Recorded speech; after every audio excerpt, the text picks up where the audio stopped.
Okay, let's talk about 3-2 solving systems of equations algebraically. So we already talked about how to solve them graphically. We are looking at where they intersect on the graph. So to solve them algebraically, one method is to use the substitution method. So you're going to solve one equation for one variable and then substitute that into the second equation. So number one there says use substitution to solve the systems of equations. If you notice, this top guy here, the x doesn't have any coefficient, so he'd be really easy to get by himself. So I'm going to move the 4y over. So I'm going to say x is equal to 26 minus 4y. Now I'm going to take what x equals and substitute it into the other equation. So I have 26 minus 4y minus 5y equals a negative 10. Okay, well, I'm going to combine like terms. So I have 26 minus 9y is equal to a negative 10. Subtract the 26, so I have negative 9y is equal to a negative 36. So y is equal to 4. Now, I'm not done. Remember when we were solving them graphically, we had an x and a y value. Okay, well now I'm going to take this guy and I'm going to substitute him into this guy. Now I'm going to go back into this one because it's already solved for x. You can go back into an original and you'll get the same thing. So x is equal to 26 minus 4 times 4. Or x is equal to 26 minus 16. So x is equal to 10. So my solution is x equals 10 and y equals 4. You can write that as an ordered pair as 10 comma 4 if you'd like. Or you can leave it as x equals 10 and y equals 4. If I were to graph both of those equations, those two graphs would intersect at the point 10 comma 4.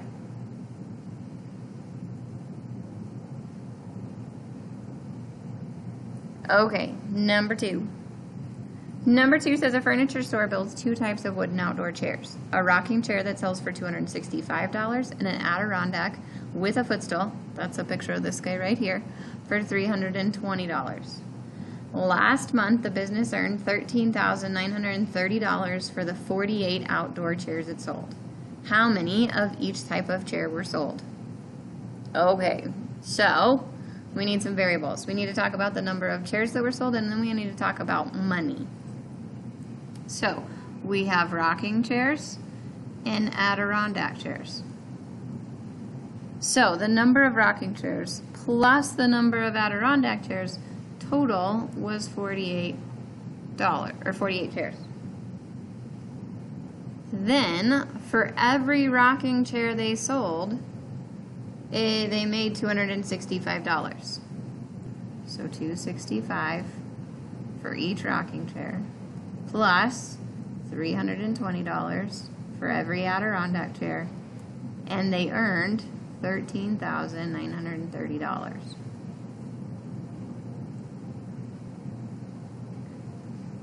If you notice, these guys don't have any coefficients, so it doesn't matter which one you do.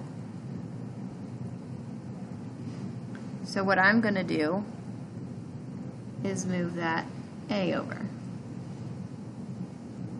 So our rocking chairs is 48. The number of rocking chairs is 48 minus the number of Adirondack chairs.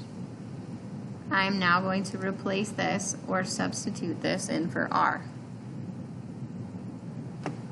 So I have 265 times 48 minus the number of Adirondack chairs plus 320 Adirondack chairs equals 13,930.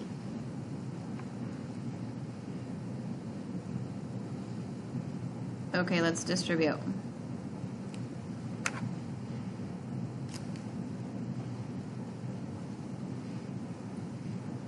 Which numbers can get big, and the numbers can get big as you're solving them algebraically, and that's okay. 265 times 48. 12,720. minus 265a plus 320a is equal to 13,930. Subtract the 12,720, and I'm going to combine these two guys right there. 55 Adirondack is equal to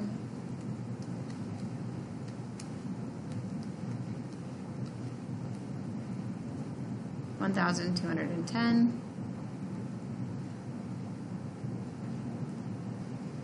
divide that by 55, 22. So they sold 22 Adirondack chairs. Now I'm going to plug it in to find the number of rocking chairs. So the number of rocking chairs is equal to 48 minus 22. So 26.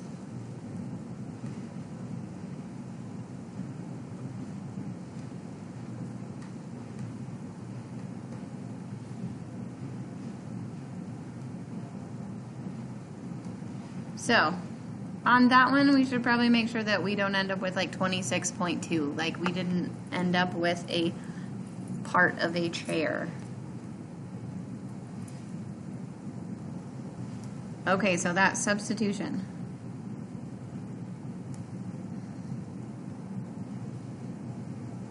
The other method we can do is elimination. So you're going to eliminate one of the variables by adding or subtracting the equations. When you do this, you want one of the variables to have the same coefficient. And it's nice if they have the same number, but they're opposite signs so you can add them together. So if you look at number 3, it sort of takes a game plan when you do elimination. If you look at number 3, if you notice, the x's both have no coefficient, or a coefficient of 1, if you will.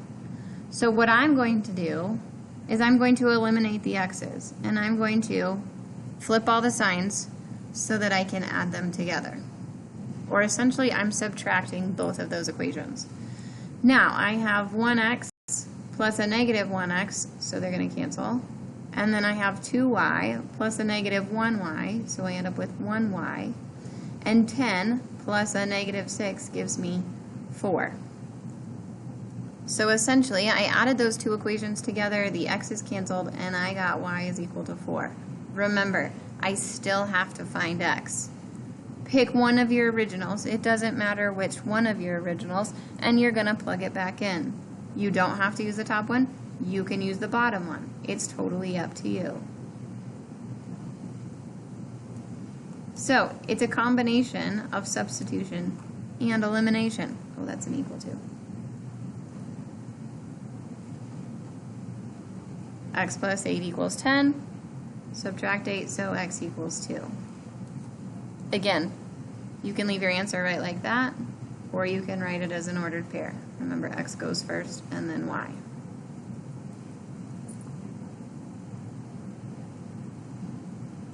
Alright, so if you look at number 4, compared to number 3, there's no variable that has the same coefficient. Okay?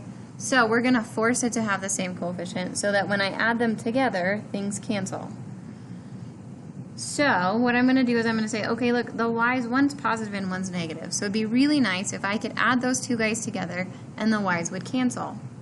Well, in order to do that, they need to have the same coefficient. So I'm going to multiply the top equation by 2 and the bottom equation by 3 so that when I add them together, or when I distribute that, they're both a 6, and then I can add them together and they'll cancel. Alright, so if I multiply everybody, remember you have to distribute it to everybody. You get 4x plus 6y equals 24, and then 15x minus 6y is equal to 33. The most common mistakes I see is that you forget to distribute to the guy on the other side of the equal sign. Everybody gets a 2 in the top equation, everybody gets a 3 in the bottom equation. And now I'm going to add them together. 4x plus 15x is 19x. The y's are going to cancel. 24 and 33 is 57. Divide by 19. So x is equal to 3. Remember, you're not done. You have to find the other equation. Now, you could go back into these guys, but we've made their coefficients a whole lot bigger by multiplying them. When that happens, it just makes the numbers bigger. So I'm going to go back into one of the originals, one of the printed ones,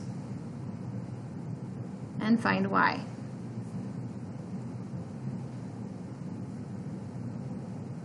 So 2x plus 3y equals 12. I could use the bottom guy if I wanted to. So 6 plus 3y equals 12. Subtract 6, so 3y equals 6. Divide by 3, so y is 2. Again, you can leave it right like that, or you can write it as an ordered pair. X goes first, 3, 2. Again, if we graphed them, we would see that they would intersect. Both of those would intersect at those points.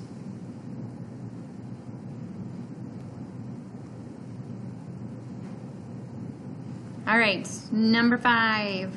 Sometimes you just have to multiply one of the equations.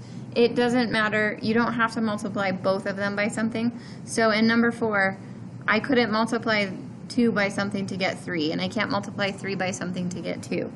So instead, if you look at number 5, instead of multiplying both equations, what if we just multiplied the top equation by 2? I could look at the x's and then I'd say, okay, I could get that to be a -6, and then they would cancel. Okay, so you don't have to multiply both equations. So I have -6x plus 10y is equal to 24, and positive 6x minus 10y is equal to a -21. Okay, when I add those two guys together, I have a -6x and a positive 6x. Those guys cancel. But also I have a positive 10y and a negative 10y. Those guys also cancel. So I end up with 0 equals 3. Is that ever true? Can I ever get 0 to equal 3? No. So this guy is no solution. What's happening there? What happens when we have no solution and we graphed it? These guys are actually parallel lines. Okay? 0 will never equal to 3, no matter what I do. This guy has no solution. They are parallel lines. Now, sometimes you'll end up with something where you get like 0 equals 0 or 5 equals 5. If that happens, that's always true. Okay?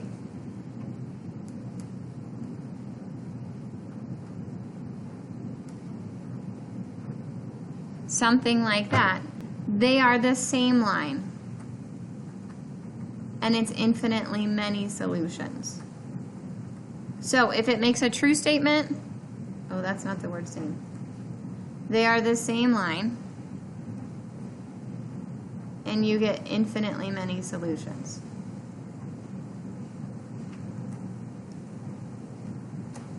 Everything works.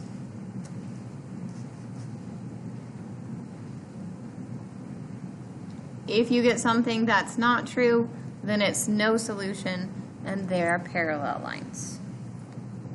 And that's substitution and elimination and solving systems.